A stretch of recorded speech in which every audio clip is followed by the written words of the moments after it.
Last week, we talked about how to create goals and morning routines that supported your life, your goals, your health, and your nervous system.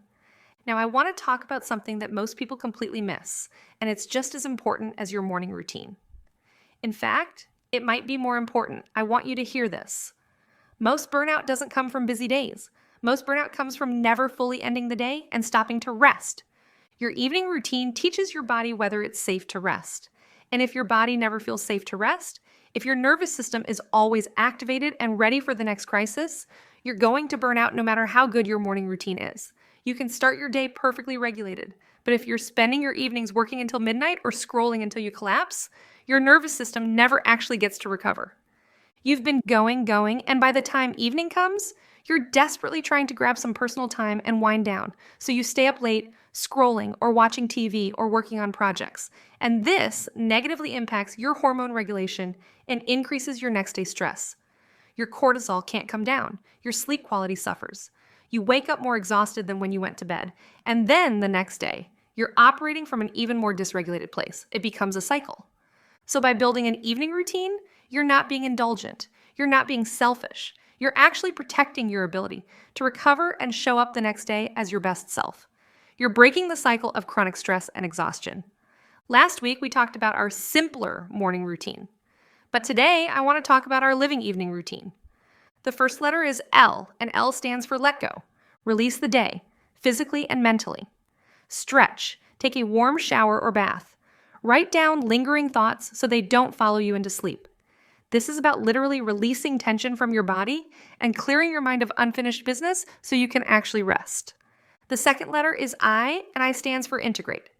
Reflection creates growth. It helps your brain store memories. It highlights the things that are important. This is where you ask yourself, what worked today? What did I learn about myself? What do I want to carry forward into tomorrow? This is how you actually get smarter and more aligned, not just more tired. You're not just collapsing at the end of the day. You're actually taking time to understand what happened and what you want to do differently. The third letter is V, and V stands for visualize.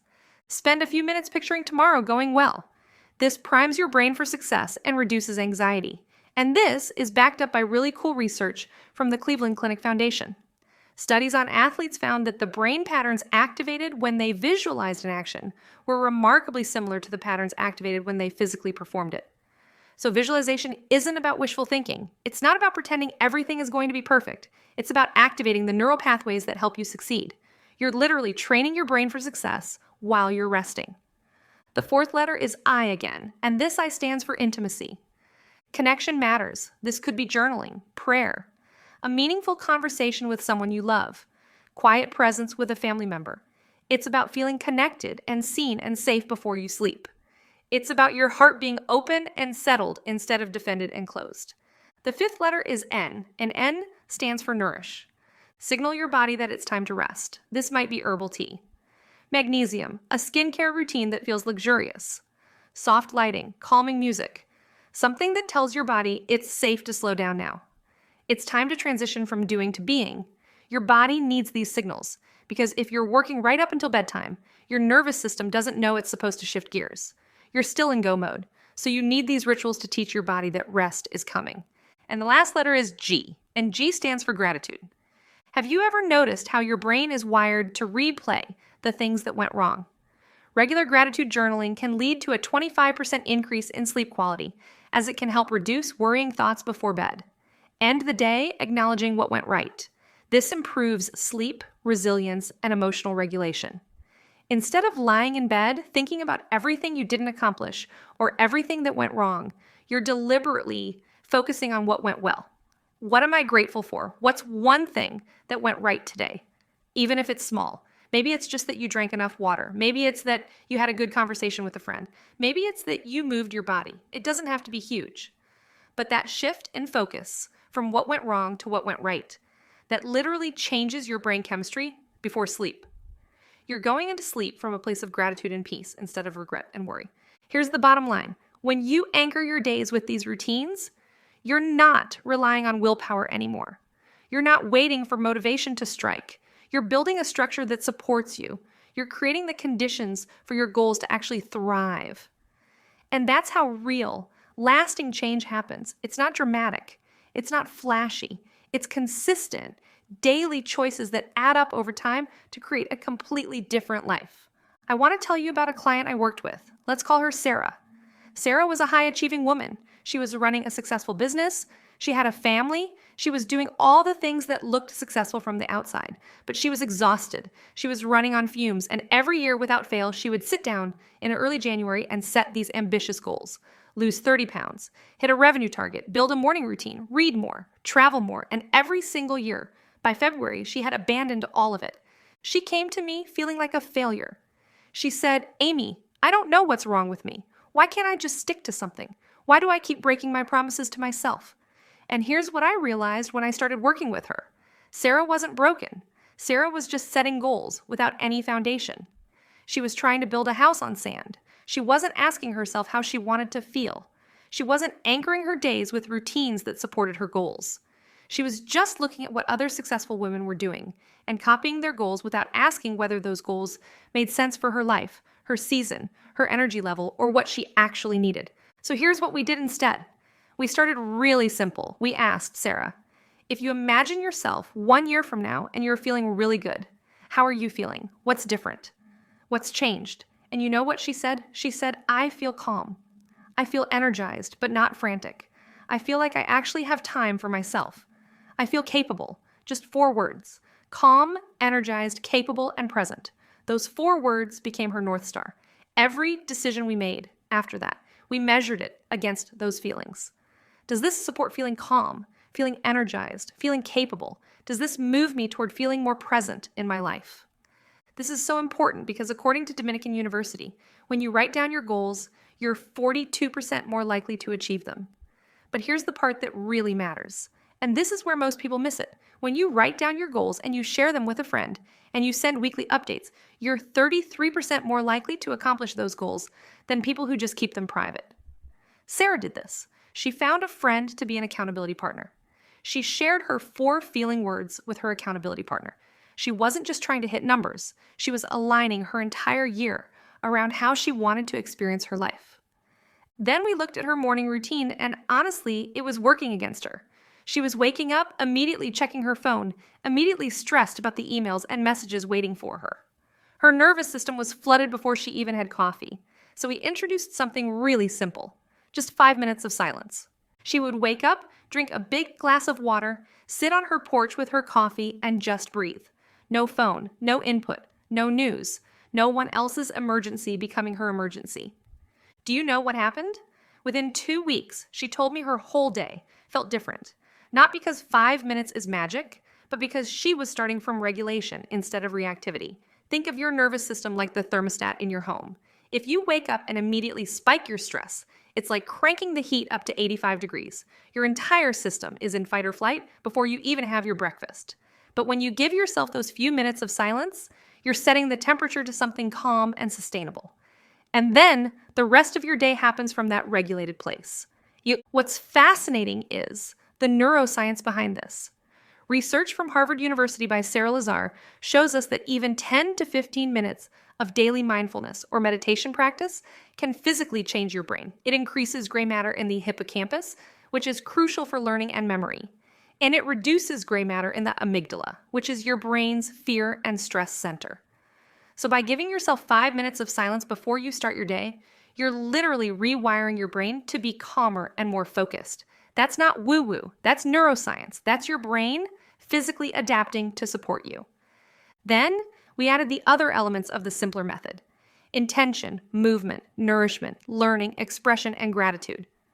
But Sarah didn't do all of them at once. She started with silence. Once that felt natural, maybe 2 weeks in, she added intention. She started asking herself, what truly matters today? What is the highest leverage action I can take? And here's what's powerful about this. When you ask that question every single morning, you stop reacting to everyone else's demands. You start leading your day instead of being led by it. Then she added movement. And this is where I want to make sure you understand something important. Movement doesn't need to be intense. It doesn't need to be a 1-hour workout that leaves you exhausted. Sarah started with a 10-minute walk. That's it. But here's what the research tells us. A study from the Mayo Clinic showed that consistent morning exercise can improve insulin sensitivity and help regulate your blood sugar levels throughout the entire day.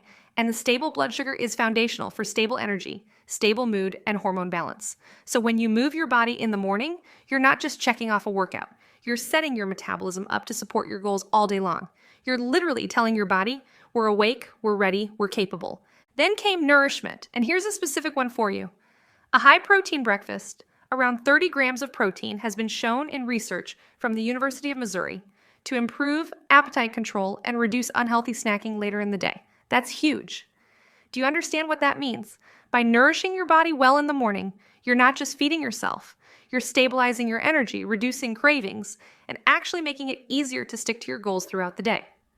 Sarah used to skip breakfast or grab something sugary and processed. Then by mid-morning, she'd be starving and make poor food choices. Once she started eating a real breakfast with protein and fat and carbohydrates, her whole day shifted. Hydration matters too. This one is so overlooked. Even mild dehydration, a loss of just 1 to 2% of your body weight in water, can impair cognitive functions like concentration, alertness, and short-term memory. Think about that. You're already starting your day from a dysregulated place if you haven't hydrated. So the very first thing I want you to do in the morning, before your coffee, before your intentions, is drink a full glass of water. Just one glass. Your brain will thank you. Then we added learning. Growth compounds when it's consistent, not when it's intense. Consistent wins. 10 minutes of reading, listening to a podcast, studying something aligned with her goals. That's enough. It kept her growing and connected to why her goals mattered. She started listening to podcasts during her morning walk. 2 birds with 1 stone. She was moving. She was learning. She was growing. Expression was next. Your mind needs somewhere to put your thoughts. Journal, brain dump, write affirmations, capture ideas. Expression clears mental clutter and creates clarity. Sarah started a simple practice of brain dumping in her notebook every morning. All the things floating around in her head. Tasks, worries, ideas, inspiration. Once they were on paper, she could let them go. And here's what's amazing. She realized half the things she was worried about didn't actually matter. Getting them out of her head gave her permission to release them. And then gratitude. Here's where the science gets really powerful. A 5-minute daily gratitude journal can increase your long-term well-being and happiness by more than 10%. But it gets better.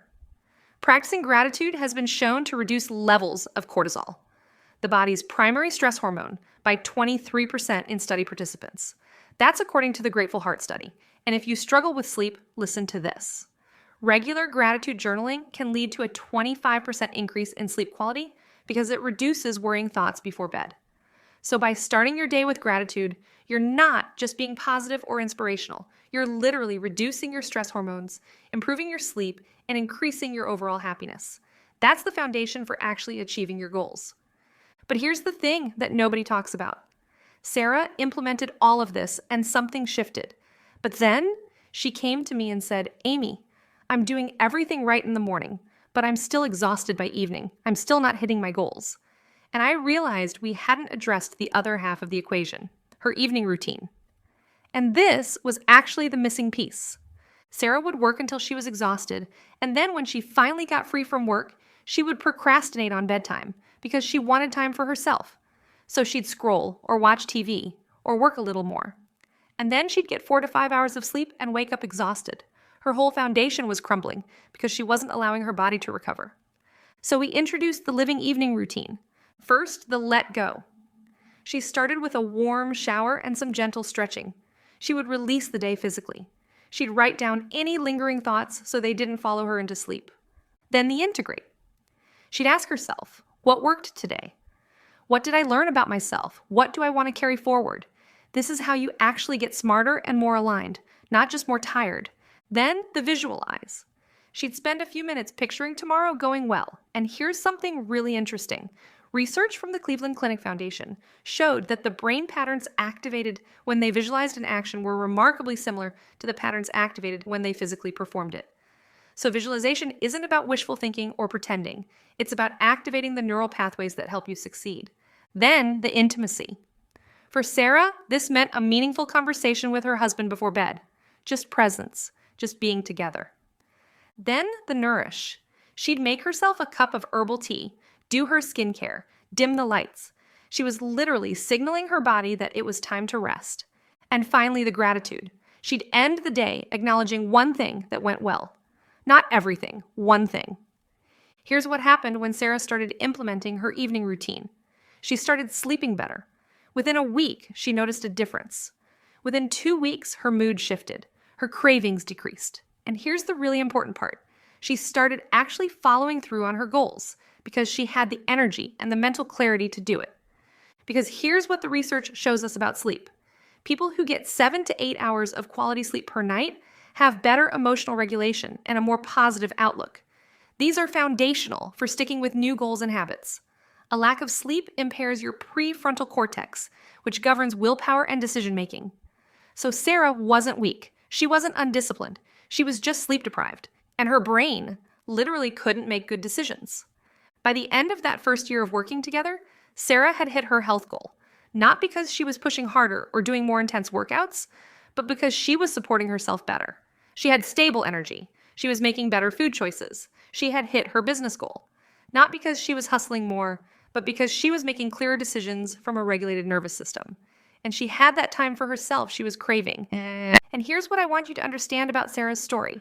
Only 9% of people who make New Year's resolutions report feeling successful in achieving them by the end of the year. But you know why? Because 92% of people fail to achieve their long-term goals due to lack of a specific, actionable plan. They don't have systems. They don't have daily structure. They don't have reflection built in. Sarah had all of that, and everything changed. Setting specific and challenging goals, but not impossible ones, leads to higher performance 90% of the time compared to setting vague or easy goals. So Sarah didn't abandon ambition. She became more strategic about it. She chose 3 goals instead of 15. She made them specific. She made them achievable, and she built a system to support them. Not willpower, system. Women who kept gratitude journals experienced increased optimism and were found to have lower blood pressure, indicating a direct link between mindset and cardiovascular health. When Sarah started acknowledging what went well each day instead of focusing on what didn't work, her entire perspective shifted, and she went from feeling like a failure to feeling capable. That's not just a mindset shift. That's a physical change in her body. Her blood pressure actually decreased. Her stress hormones actually went down. Her sleep actually improved. That's the power of what happens when you align your daily rhythms with how you want to feel, when you stop trying to do everything and you start building systems that support you. That's Sarah's story, and that can be your story too. I want to pause here for a moment because we've talked about daily routines, and that's foundational. But there's something else that separates the women who achieve their goals from the women who don't, and it has nothing to do with willpower or discipline. It has everything to do with support. Here's what I see happen over and over again. A woman will commit to her morning routine. She'll do it for 3 weeks, maybe 4. She feels good. She's more regulated. Her energy is better. And then life happens. Work gets busy. Someone in her family needs her. She misses a day. And instead of just picking it back up the next day, she feels like she's failed. She thinks, well, I blew it, so why bother? And the entire structure collapses. Do you know what the difference is between her and the woman who keeps going? Support. The women who stick with their goals have systems. They have people. They have strategies that make it easier to stay consistent even when life gets messy. And here's what's really important. That's not weakness. That's wisdom. That's knowing yourself well enough to build what you need to succeed. Let me tell you something that research confirms over and over again. According to a study from the American Psychological Association, 65% of people who have accountability are likely to achieve their goals. But when you add specific check-ins and progress tracking, that number jumps to 95%. Do you see what's happening there? It's not about trying harder. It's about creating a structure that catches you when you're about to fall off. So here's what I want you to think about for your 2026 goals. Before you even set the goal, ask yourself this: what would make this easier? Not easier in a lazy way, easier in a way that removes friction, easier in a way that supports you showing up even when you don't feel like it. Let's say your health goal is to lose weight or improve your energy. What would make that easier? Maybe it's meal planning on Sunday, so you're not making decisions when you're tired. Maybe it's laying out your workout clothes the night before. Maybe it's getting a gym membership at a place that's on your way home from work, so you don't have to make an extra trip. Maybe it's signing up for a group fitness class, so you have people waiting for you. Maybe it's working with a nutritionist who understands hormone health, so you're not guessing. These aren't luxuries. These are investments in you actually following through. And here's the thing. One of the biggest reasons people fail at health goals is decision fatigue. Your brain can only make so many decisions before it gets tired. So if you're making decisions about what to eat, when to exercise, how to structure your day, you're using up your decision-making capacity. By the time you get to evening, you don't have the mental energy to stick with your goal. This is actually documented. Research from social psychologist Roy Baumeister shows that willpower is a limited resource. The more decisions you make throughout the day, the less willpower you have left for other things. So if you want to stick with your health goal, the answer isn't to push harder. The answer is to make fewer decisions. Plan your meals, prepare your environment, remove choices where you can. Now let's say your business goal is hitting a revenue target or launching something new. What would make that easier? Maybe it's setting up a system for tracking your progress so you're not just hoping you're on track, you actually know. Maybe it's having weekly accountability calls with a colleague or a coach who understands your business. Maybe it's creating templates for things you do repeatedly so you're not recreating the wheel every single time. Maybe it's delegating or outsourcing things that are taking your energy but not using your genius. Maybe it's joining a mastermind group where you're surrounded by other women who are also building. Here's what I know about successful entrepreneurs. They don't do it alone. They have people who challenge them, support them, keep them accountable. The research on this is clear. According to a study published in the Journal of Applied Psychology, people with accountability partners are significantly more likely to achieve their objectives than those without. And it's not just about guilt or pressure, it's about visibility. When someone else knows what you're working toward and you're checking in with them, it changes your behavior. You show up differently. You think more strategically. You follow through. And for your personal goal, whether that's deepening relationships, creating something creative, spending time in nature, whatever lights you up, what would make that easier? Maybe it's scheduling it on your calendar so it's not something that happens if you have time. It's something that happens because you made it a priority. Maybe it's finding a friend who wants to do it with you so you have someone to hold you accountable. Maybe it's telling people what you're doing so they can support you and maybe even join you. I want you to understand something really important here. The reason most people don't achieve their goals isn't because the goals are too big. It's because they're trying to achieve them in isolation. They're relying entirely on their own motivation, their own discipline, their own willpower. And as we just talked about, willpower is limited, but support is unlimited. Community is unlimited. The systems are unlimited. Here's what I want you to know about this, because it's so important. There's this narrative that if you're disciplined enough, you can do anything on your own. That if you need help, you're weak. That if you need a system, you're not committed enough. But that's the opposite of the truth.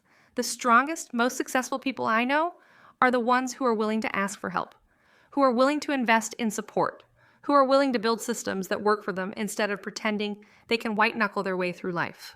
Research from Stanford University on habit formation shows that 90% of people who have an implementation plan, meaning they've written down specifically when and where they'll do something and what support they need, are successful. 90%. Compare that to people who just set a goal and hope they'll figure it out. They're successful maybe 35% of the time. So we're not talking about a small difference. We're talking about the difference between success and failure. So before you finalize your big 3 goals for 2026, I want you to ask yourself this for each goal. What would make this easier? Is it a person, an accountability partner, a coach, a friend, a mastermind group, a community? Is it a system, a meal plan, a workout schedule, a project management tool, a tracking system, a template? Is it a structure, scheduling it on your calendar, setting reminders, creating deadlines, building it into your routine? Is it an investment, a course, a program, a membership, a coaching package, professional help? Is it simplification, removing other things from your plate so you have the energy and focus for this goal? Is it environment, setting up your physical space to support the goal, removing temptations, creating cues that remind you? Because here's what I know for absolute certain. If you build support around your goals, you're going to hit them. And if you don't, you're probably not. It's that simple. This is why I created my coaching programs, not because I have all the answers, but because I know that when you have someone in your corner, someone who knows your situation and can help you navigate the specific challenges you're facing, everything changes. You move faster, you stay consistent, you actually achieve what you set out to do. And you don't have to have a coach to benefit from support.